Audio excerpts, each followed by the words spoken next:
Hi, and welcome to another This Week in Jewish History. This week, I'd like to look at the holiday we'll all be celebrating tomorrow, Thanksgiving. And specifically, I'd like to look into some of the Jewish connections to Thanksgiving, which will hopefully give us all a more meaningful holiday. The Jewish connection to Thanksgiving actually begins at the very beginning, with the landing of the Pilgrims at Plymouth Rock.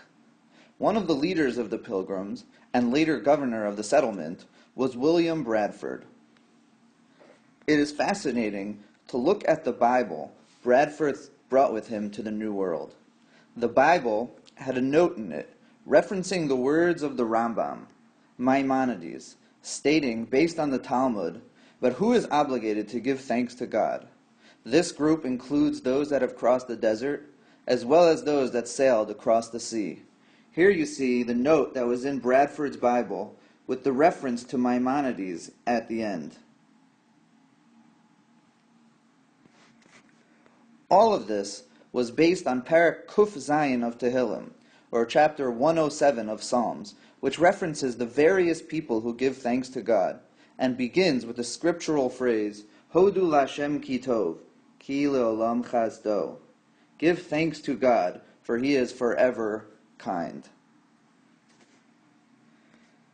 Skipping to the year 1789. In that year, President George Washington declared Thursday, November 26, to be a public day of thanksgiving for the nation to thank Almighty God for everything he has provided the new republic.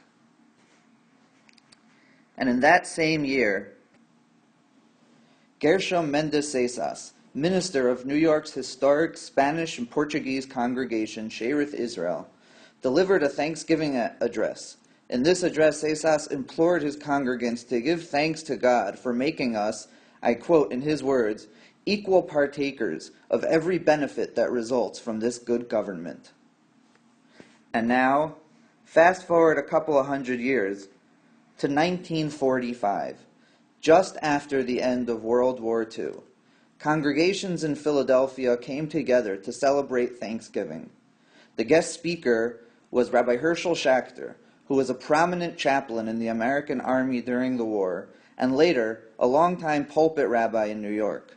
The program from that day announced that the goal of the celebration was to supplicate him, meaning God, that he may purify our hearts to make us worthy of our victories, and to grant us the wisdom and the will to build upon the foundations of these victories a human society of peace, justice, and mercy. And so, any way you choose to celebrate, we see that Thanksgiving has deep roots in Jewish tradition, and our lives certainly provide us with many blessings for which to give thanks to God. Happy Thanksgiving.